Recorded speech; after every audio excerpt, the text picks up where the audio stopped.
Well, good morning, good afternoon, good evening, whoever you are, wherever you are, whenever it is for you. For me, it is just past midnight on Tuesday, March the 25th, which makes this the news for Monday, March the 24th, day 1125 of Vladimir Putin's war of aggression against the people of Ukraine. I'm Peter Alexievich, coming to you live at 5 from Kyiv, this major European capital currently under siege.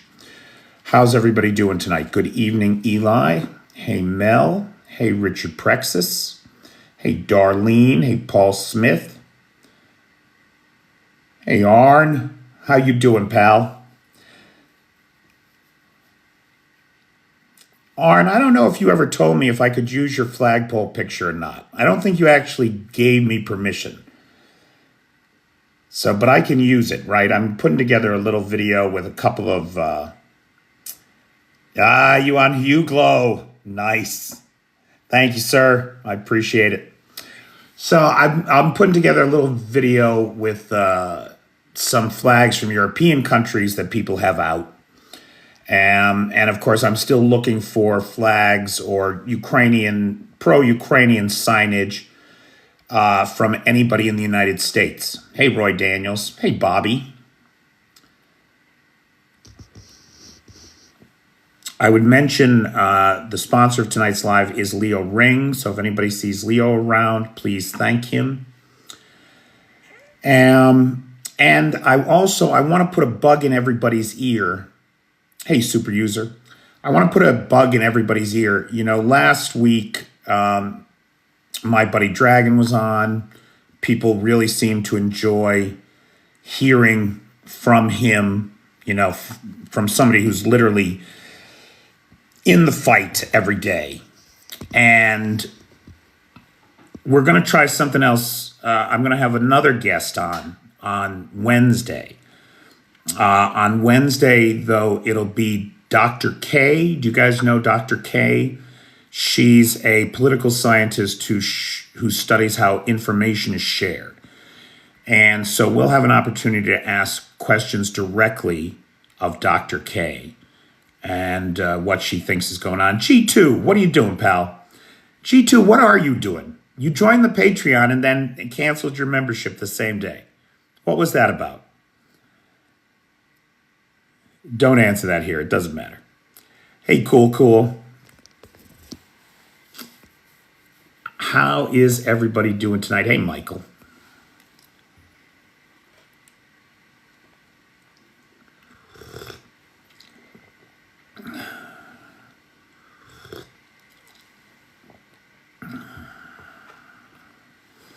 Hey, Anthony.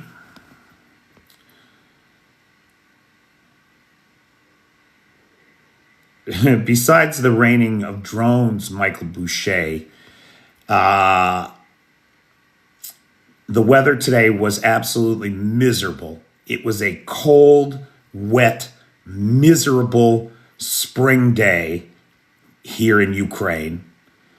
I had to run to the store at one point, and I really hated leaving the comfy warmth of my apartment. Hey, Fitz. I'm doing okay, bud. How you doing, Bernard? Hey, Grotland. Privet, Sammy.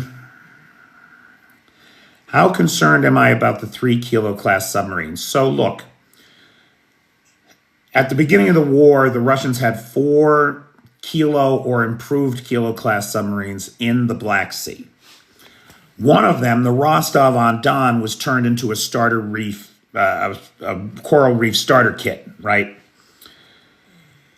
And the other 3 have mostly been hiding over in Novorossiysk, but now they have, and they haven't, I believe that the reason that they haven't been in combat, the reason that we haven't seen them loaded up with missiles and sent out to send those missiles raining down on the people of Ukraine, is because the Ukrainians destroyed the provisioning ship, right? There's a very special class of ship. It was, in fact, if I'm not mistaken, it was the oldest active ship in the Russian military. Hey, Steve, how you doing, bud? And the Ukrainians sank that ship. And I think that's why we haven't seen activity from the submarine. It played the role of submarine tender, Mel, but it was actually, it was built in the 1920s, and it actually had a different purpose originally, but it had been repurposed as a submarine tender. And with that out of commission, I think they had trouble just getting the missiles onto the boats. They seem to have solved that problem. And, well, Jason, the Ukrainians don't really have a navy. And so you need depth charges, right? You need something that will go out in the water, find that thing under the water, and then hit it. And the Ukrainians just don't have the ships to do that with. So that's a tricky business. Now, how worried am I about them? We saw a missile attack on Sumy today. There are at least 88 people injured, 17 of them children. And so the missiles are a real concern. Now, legitimately, what hit Sumy today were ballistic missiles, and they're much harder to shoot down than the cruise missiles that are on those submarines.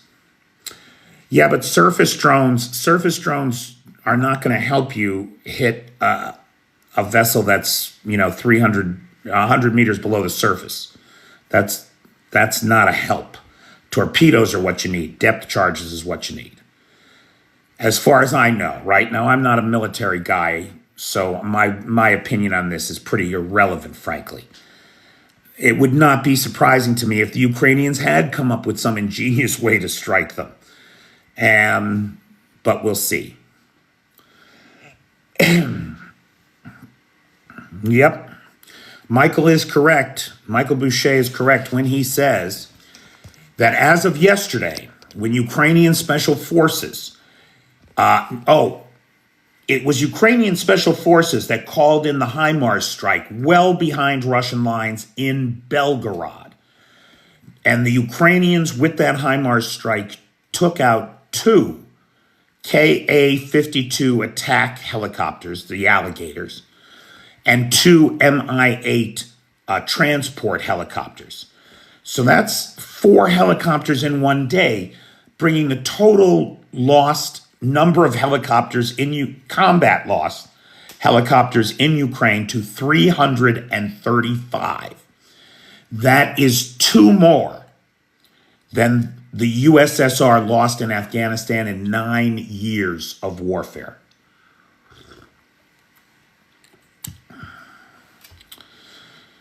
Well, Andy, I think it's unlikely that that's the last we're going to see of those subs, right? They're on a combat mission. They are not sneaking out of the Bosphorus headed toward the Mediterranean. That's very unlikely. That is very unlikely. Now, you're right, of course, Trey. Helicopters don't like a man pad. That and RPGs was principally how the Afghanis handled them. But in this case, it was a HIMARS strike. Anar, you're a deeply insightful person. Thanks, Kansas Steve.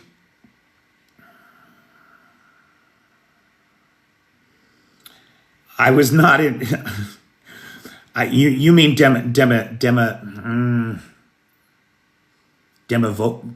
Oh, now I've lost. Now you spelled it wrong, Juan, and now I can't think of how to pronounce it right. Demidovka. I have not been in Demidovka. No.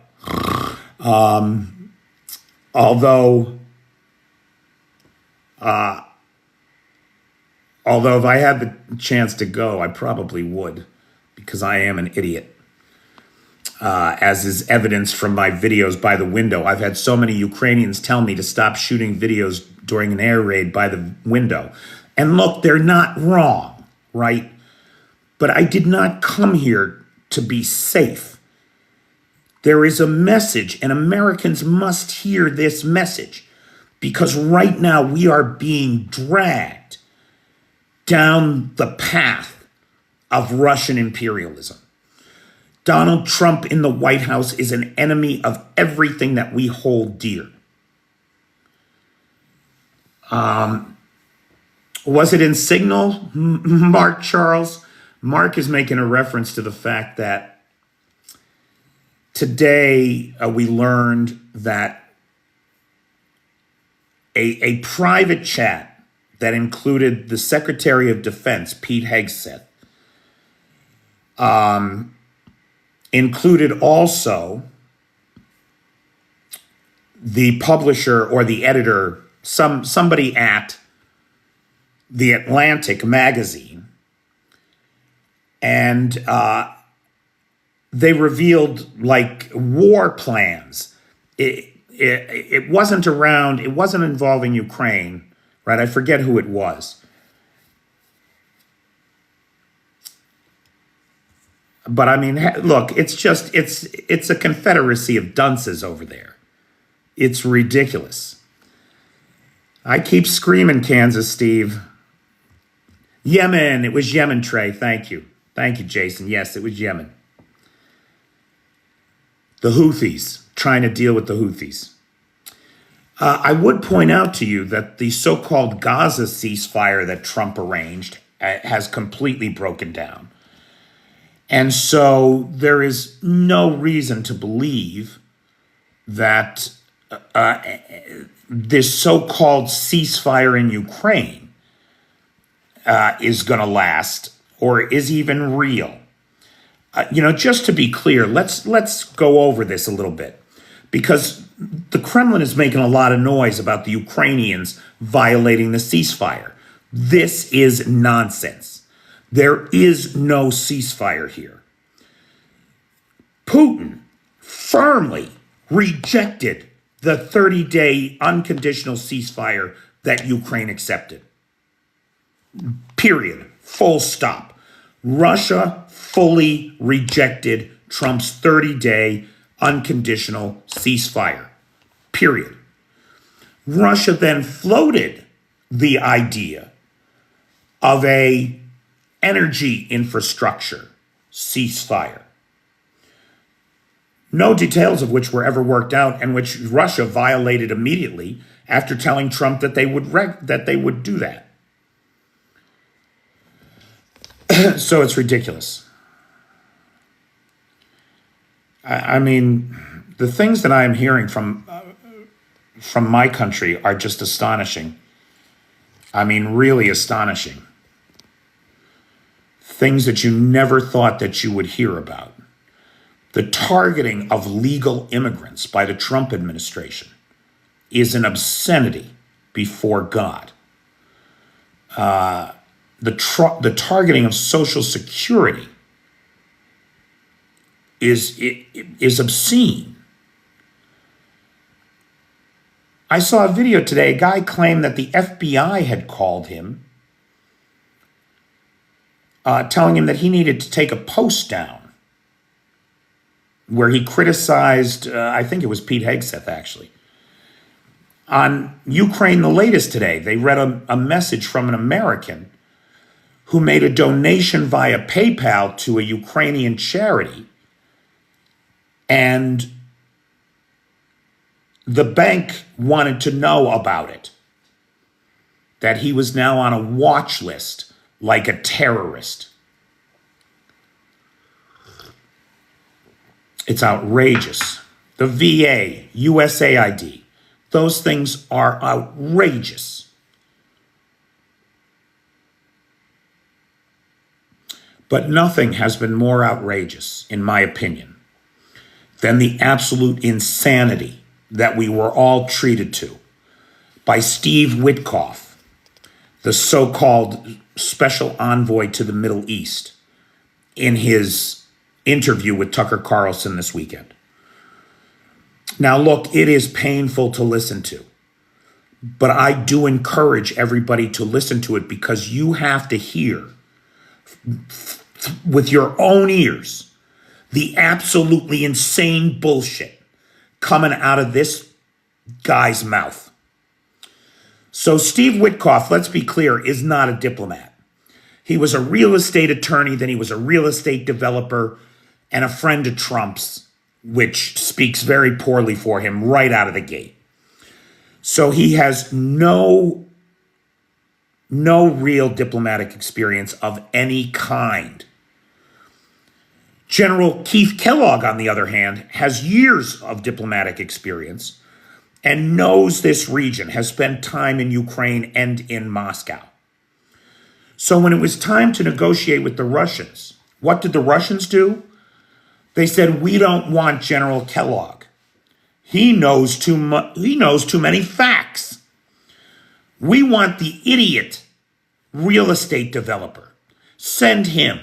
We think we can beat him up enough to get what we want. And that is not only did they do that, right, keeping him waiting for 8 hours before Putin finally met with him, right? Special envoy to Russia from Putin's good friend, Donald Trump, left waiting for 8 hours before he was finally fucking noticed and let in to meet with Putin. And then gave them everything that they wanted. I mean, just bent over and said, dear Vlad, give it to me, give it to me, give it to me some more. He left there telling the world that Putin is not a bad guy. I mean, the bullshit, the naivete, or the complicity, because it's one or the other. Either these people are absolutely the most naive, useful idiots in the world, or they are actively complicit with the Russian Federation in its campaign of terror.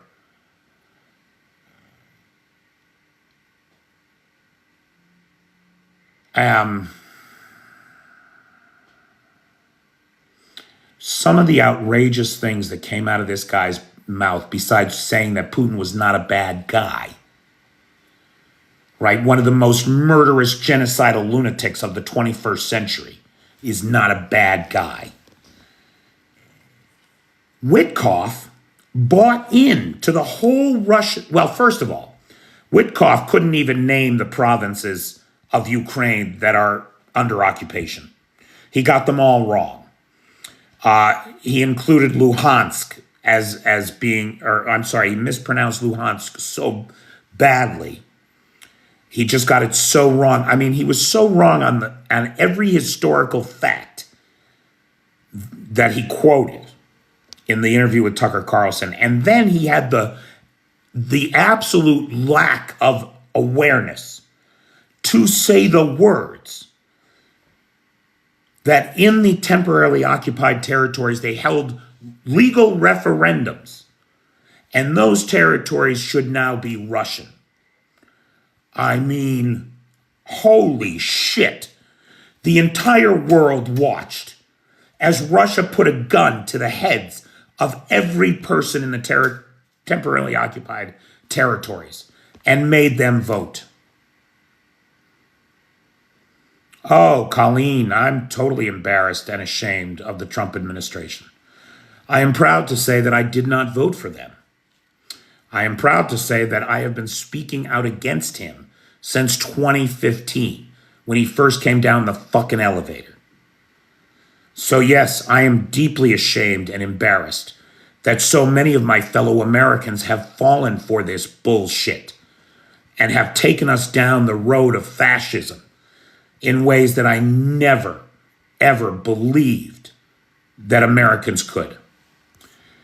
Tony makes the point that Witkoff also said, buying into the Russian lie, that if they speak Russian, they must be pro-Russian. This is nonsense. This is like talking to an Irish Republican and telling him he must be English because he speaks English.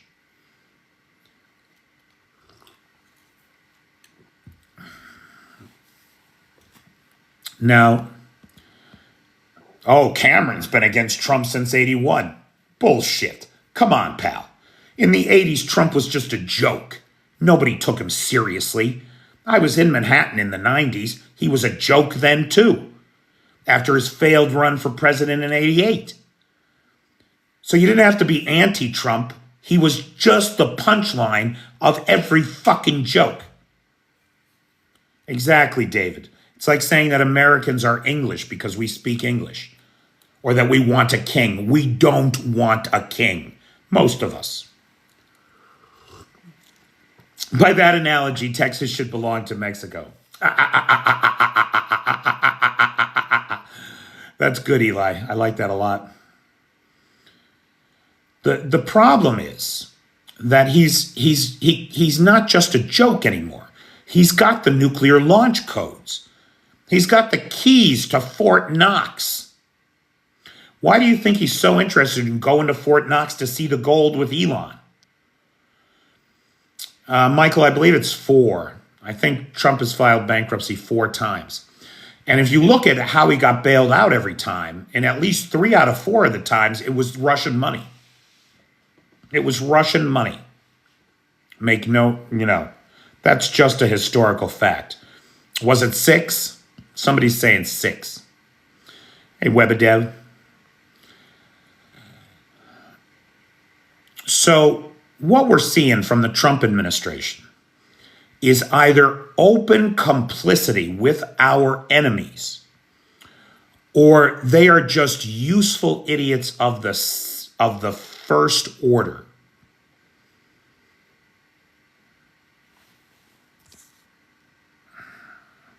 Burke and Hare has already pilfered the gold in Fort Knox. Nice.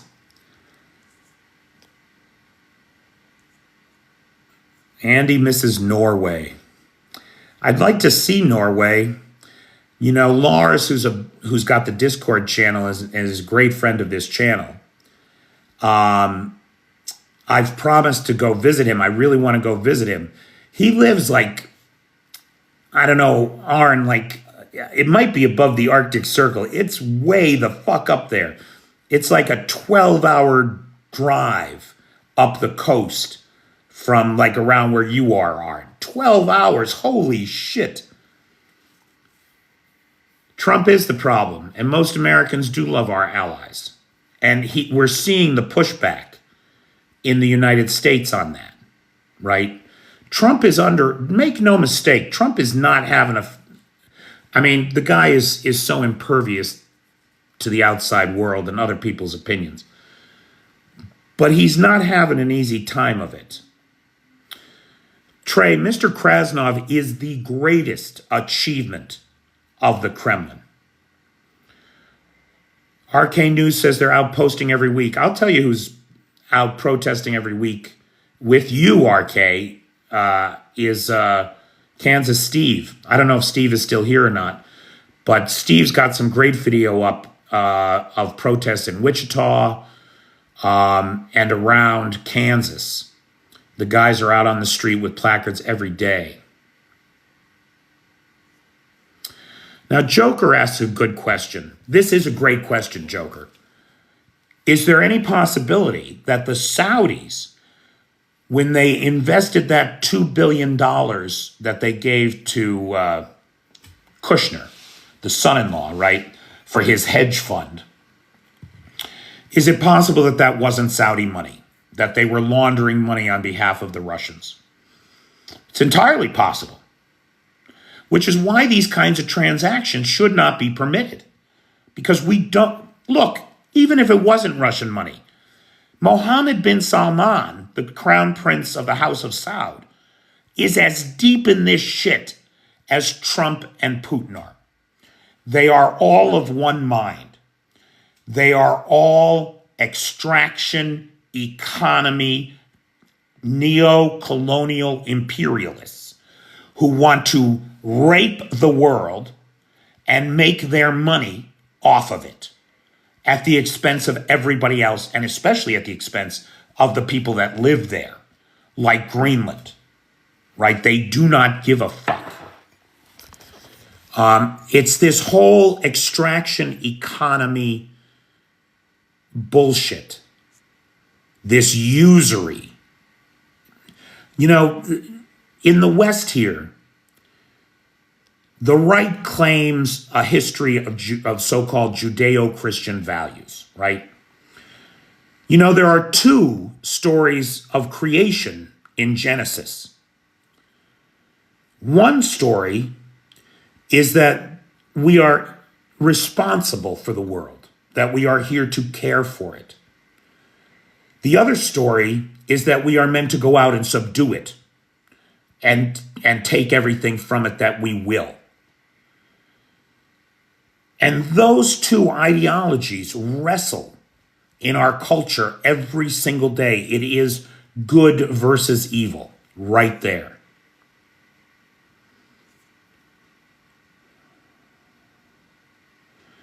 What happens when Trump finds out Putin isn't really his friend? Well, Kansas Steve, by then Putin will have Alaska. It'll be far too late by then. I mean, if we get to the point where Donald Trump becomes self-aware, holy shit, we're living in a whole nother universe then.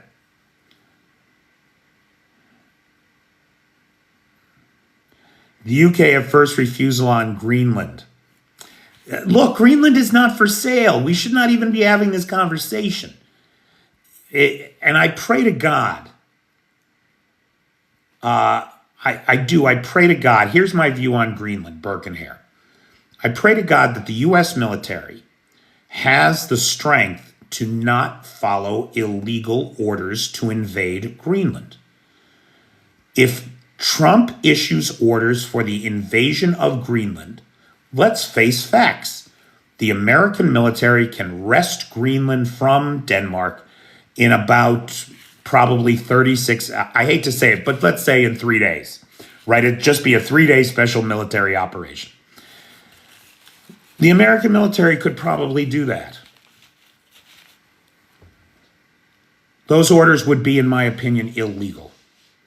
And no member of the American military is required to follow an illegal order. Congress has to authorize war.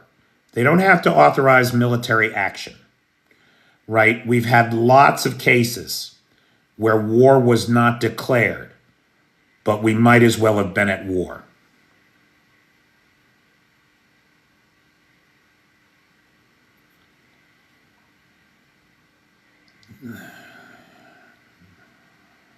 They will meet Danish Vikings. It's just crazy to me that we're even having to have this conversation. It's so ridiculous that we're talking about, in the 21st century, American imperialism on the rise again. I mean, I thought we got over this with the Philippines and Hawaii. Isn't that enough?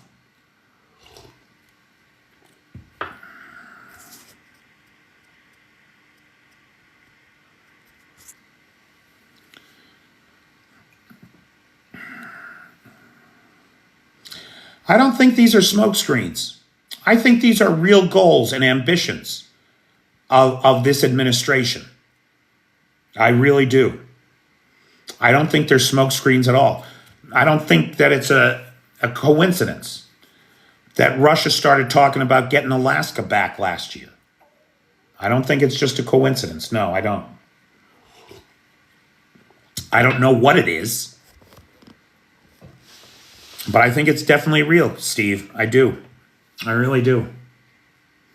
Trump is crazy enough to do it. He is unmoored enough from reality to take these kinds of steps. You know what it's like a little bit? Just a little bit. It's not the same, but it does remind me of this.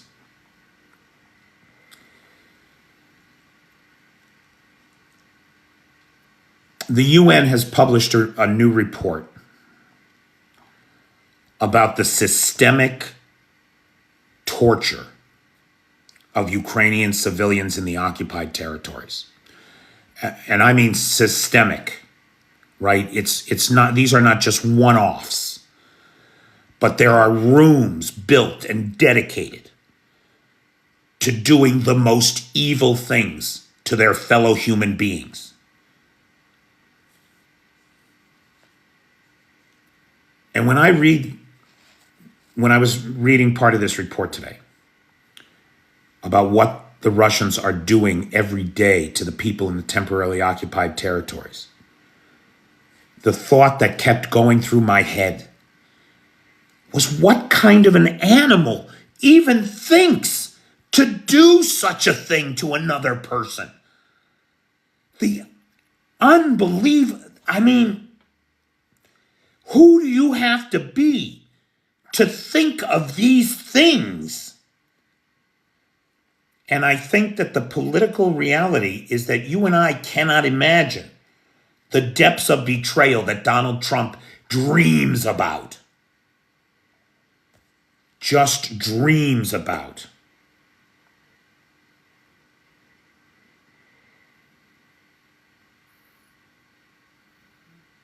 You know, the problem is that people who are honest never understand people who lie. And they think everybody's honest. People who lie can't imagine being honest, and they think everybody lies. Sadists can't imagine not being sadists, and they think everybody is secretly a sadist. Somebody, on the subject of my atheism, someone once asked me, if you don't believe in God, then why don't you go around doing all the graping and murdering that you want? And I said, I do. I do go around doing all the graping and murdering that I want, which is precisely zero.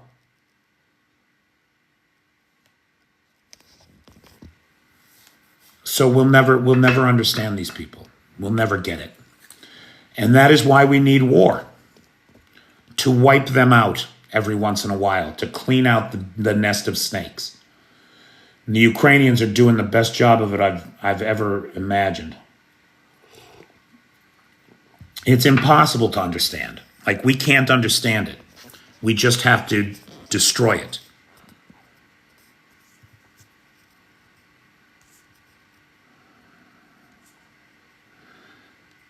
Yeah. Well, you know, Jason, I don't think it's schmurder when it's justice, right?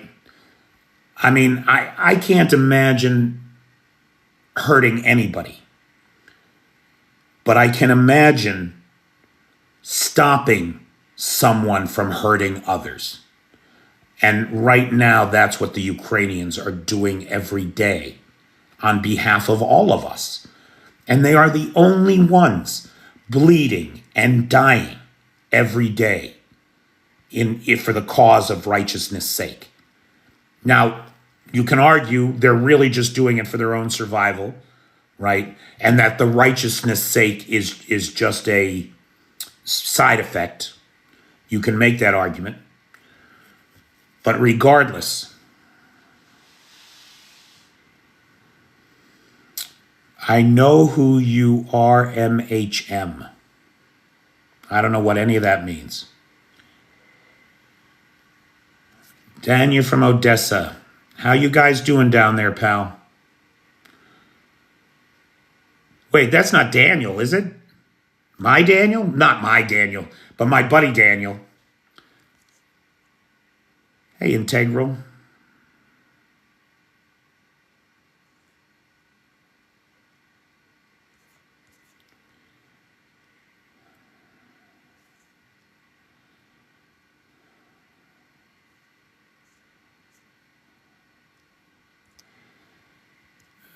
Sorry, give me 1 second here. So again, I do want to thank the sponsor of tonight's live, Leo Ring. If you see Leo around, give him a big thank you.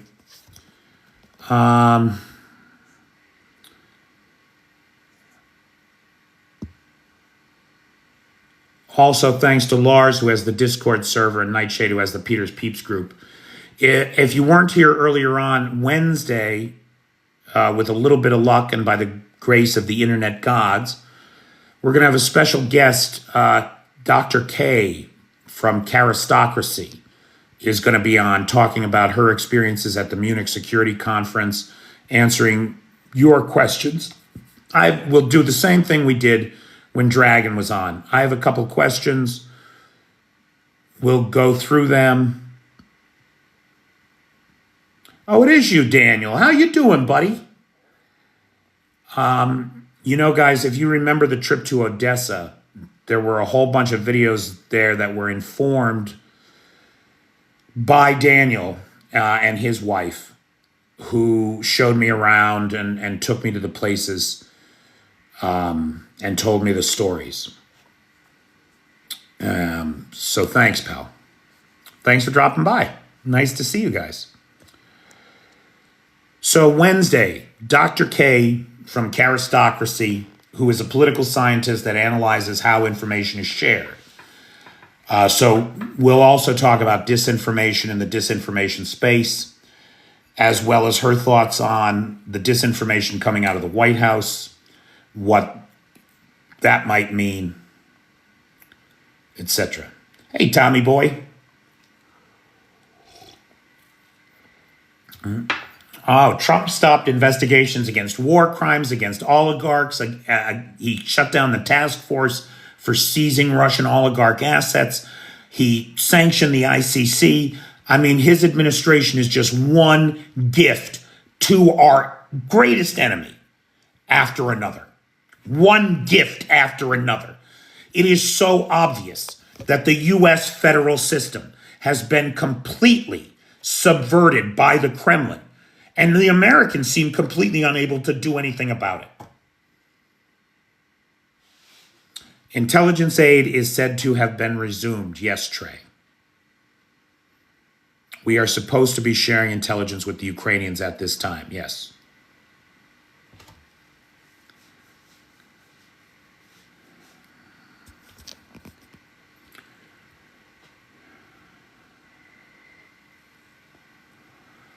So what else is going on, guys? We know about the submarines, right? Carrying missiles that we're worried about. Hey, Maria.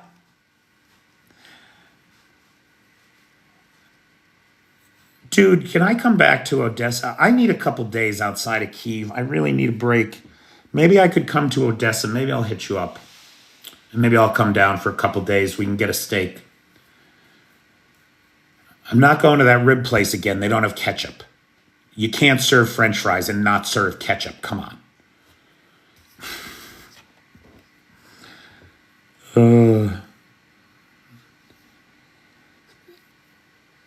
Oh, yeah, cybersecurity, right? Pete Hegseth ordered Pete Hegseth, a weekend morning TV talk show host with no real military experience. 4 years in the National Guard, whatever. This son of a bitch ordered the Defense Department to stop cyber actions against the Russians and cyber defense in favor of America against the Russians. There is nobody that can stand up to these bastards. There's nobody that can look them in the eye, or shut them down. Nobody. It's unbelievable.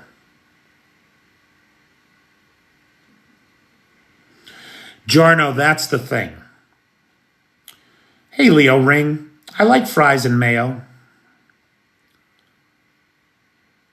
All right, I'll hit you up, man.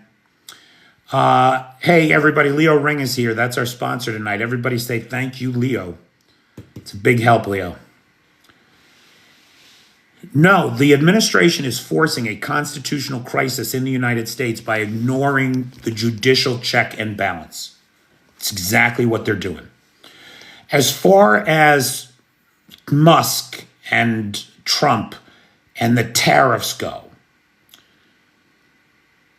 Trump has promised his oligarch buddies, when he said there's going to be some pain, there's going to be a period of adjustment, right? But it'll all work out in the end. He was not talking to you and me. He was talking to his oligarch friends. He is going to devalue the dollar, tank the market, cause mass unemployment, mass Chapter 11 bankruptcies, so that the oligarchs can buy it all for pennies on the dollar. He's going to concentrate wealth in the hands of a few, bankrupt everybody else, so that he creates a permanent underclass that he can buy and sell at will. How do I know this? Because it's exactly what the Russian oligarchs did in the 90s when they dismantled the USSR. This is right out of the Russian oligarch playbook. How Americans are standing by for it. I mean, God bless you, Steve, right? And everybody else that is out there on the streets of the United States protesting this bullshit. But it's not enough. It's not enough. Somebody's going to have to decide to take some real action here, or we are going to lose everything that we have worked so hard for to these takers that are just going to take everything for themselves and wreck the 80 years of post-World War II prosperity that we have all enjoyed. Oh, Mike, the $5 million gold card thing?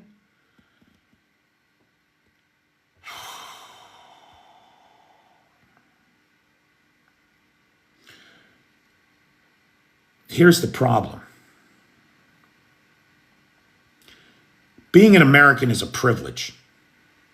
It's a privilege that you earn, right? You come to the country, you do the work, you serve the country, you earn the privilege of being an American.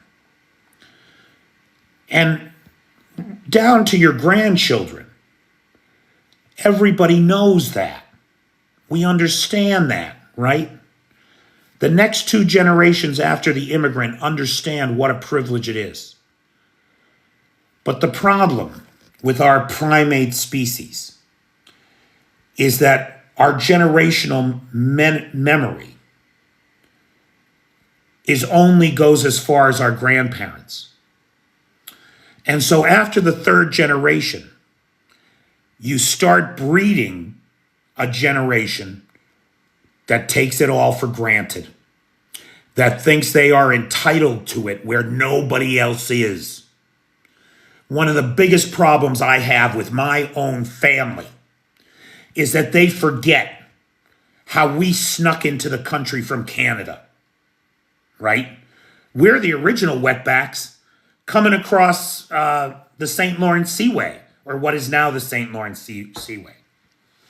Back in the 1850s, when Boston wouldn't take any more Irish. Everybody has forgotten where they came from. And now we've bred a political class that thinks it is entitled to rule. We have now been around long enough to breed this political class that thinks it is entitled to rule.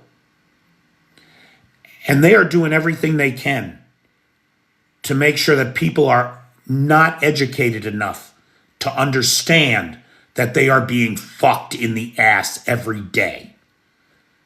That they are being herded as economic cattle to line the pockets of these billionaires. Where have I been? I haven't been anywhere. I'm live on this channel 5 nights a week. Where have you been?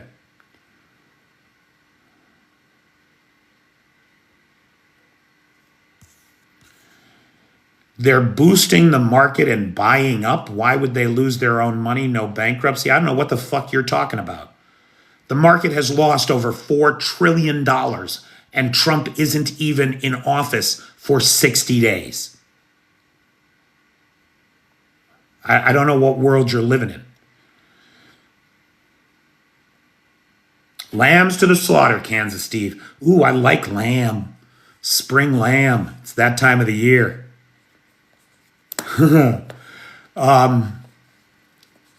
But people are not supposed to be lambs. People are not supposed to be sheep. People are not supposed to be grown as a crop to feed the evil. It's wrong. These people are driven only and solely by their own unenlightened short-term self-interest and their own avarice and greed. They have no interest in anybody else. Just look at what they said about people on Social Security today. Right? They're going to stop Social Security payments for a month. Why? Because the people who complain about it, they're the problem. They're the ones that are stealing. It's the con men that will complain. The good people of America won't complain. Well, first of all, you've shut down the phone lines. They don't have a way to complain. You're making them go into the office. Oh, but wait, you've shut down half of the offices. So now they might have to drive across the state to see you, to bow and scrape and beg for what is theirs by right. The system that they paid into their whole lives. And you're going to starve them to death? You fucking pieces of shit. It's unbelievable. Now, here's the good news about Elon Musk. He does seem to be worried about how Tesla is tanking. And we should all be happy about that. Because it was Tesla stock that he put up as collateral to buy Twitter. And Twitter's been hemorrhaging money since he bought it, right? So now dig it, guys. If there's a way to bankrupt Tesla, which is simply don't buy Teslas, right? Nobody buy a fucking Tesla. Don't buy Teslas, bankrupt Tesla. Musk will lose Twitter because that's his collateral. Now, he loses Twitter, he loses Tesla. He loses everything that makes him important to Donald Trump. Donald Trump is already getting ready to throw him under the bus. He's going to blame Musk for everything that goes wrong in the first 100 days, right? That's what's going to happen. So he's going to throw him under the bus regardless. But we could accelerate the downfall of this Asperger's asshole.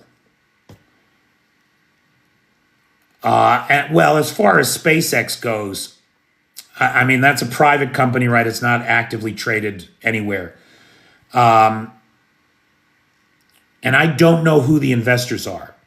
And I don't know what its profile is, its financial profile is. So I don't know what that future looks like. But it seems to me highly unlikely that a toxic felon Musk is going to be able to attract much investment should Tesla and Twitter go the way of the dinosaur.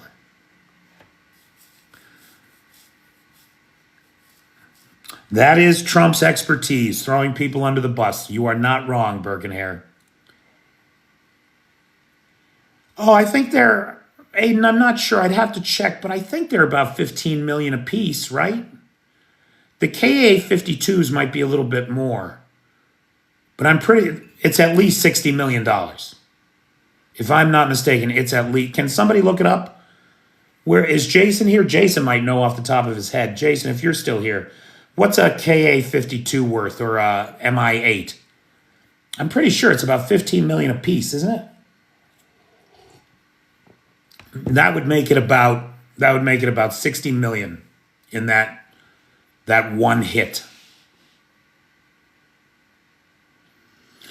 Now, Uncle Christopher, it is entirely possible that Trump is looking to defund NASA and refund Musk. I don't know about that.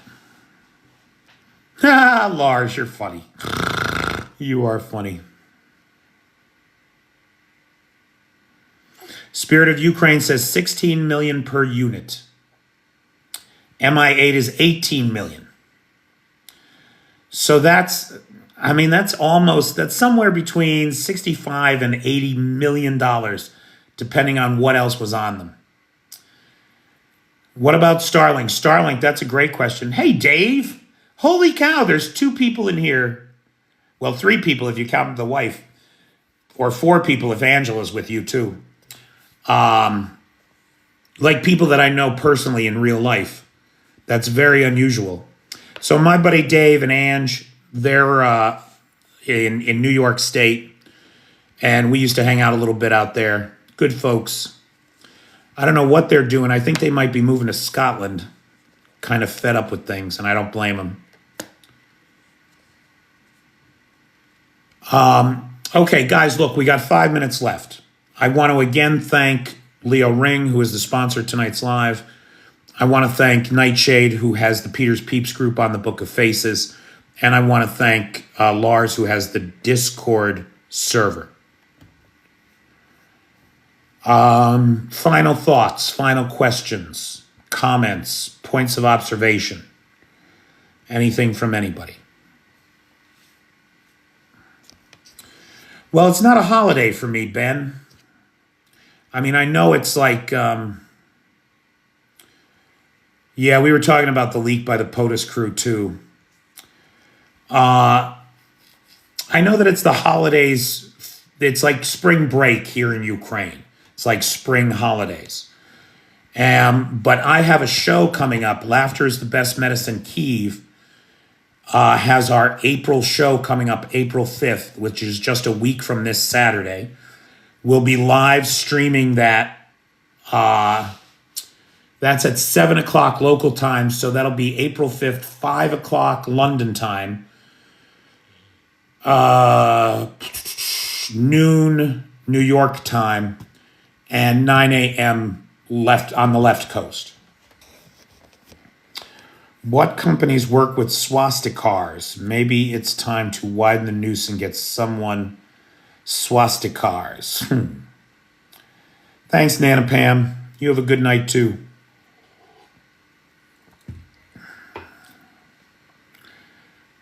We got 3 minutes left, Dave. Thanks for sharing the live, but I'm going to bed, man. Right, remember, it's 1 o'clock in the morning here.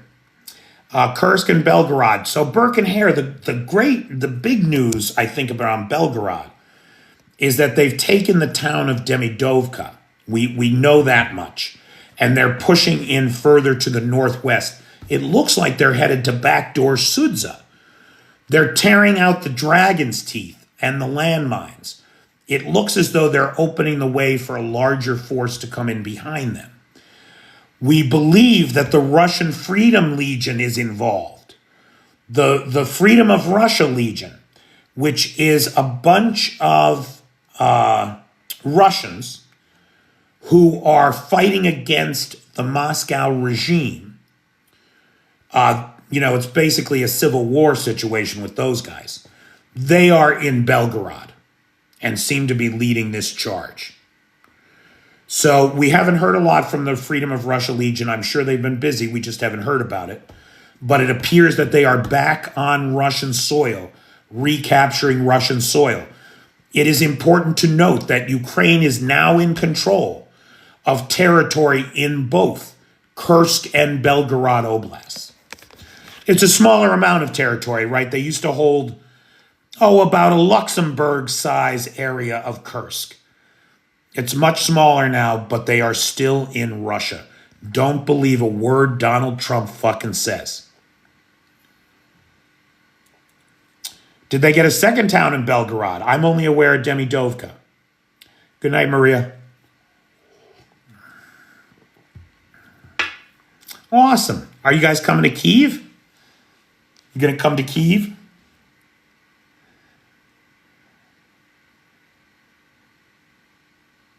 Steve Kennedy is saying he heard 3 towns. Well, Steve, there's very little right there that qualifies as a town. I mean, it's pretty rural. There's really very little there. But certainly it's not impossible. The The Ukrainian armed forces is very quiet on the subject. They're not saying anything. They are not saying anything. Thanks, Steve Kennedy. Thanks, everybody. Heroam Slava. All right, kids. I'm going to call it a night. Again, join me for Wednesdays live at 5, where I expect that Dr. K will be here. And we'll all have an opportunity to ask her some questions. Hey, PH, thank you. Good night, sweetheart. Good night, Dave. Good night, Daniel. Good night, Maria. Good night, everybody. Sponsorships for the rest of the week. You're on tap, Michael. We got Leo Ring tonight, and then Leo Ring Tuesday and Wednesday, but shared sponsorships with Chris Carter and Blue Ariel Silk. And then there's one person ahead of you who escapes me just now, so that would make you the sponsor for Friday. That would make you the sponsor for Friday. Groovy? Why can't I remember who else that was? Boy, that's terrible. I'm sorry for whoever that is. But it looks like this week is covered. Thank God. Thank God, because I just found out it's going to cost me $600 to renew my temporary residency here. Ugh. I mean, I don't know if there's any Ukrainians on that know a lawyer that maybe we could do it cheaper, or that could help me out with that. But the temporary residency is due by May 7th, and the lawyer is saying it's going to be $600. Ugh. Bobby, I've made that mistake before. I'm not making that mistake again. Certainly not with some green card gold digging Ukrainian. Get the hell out of here.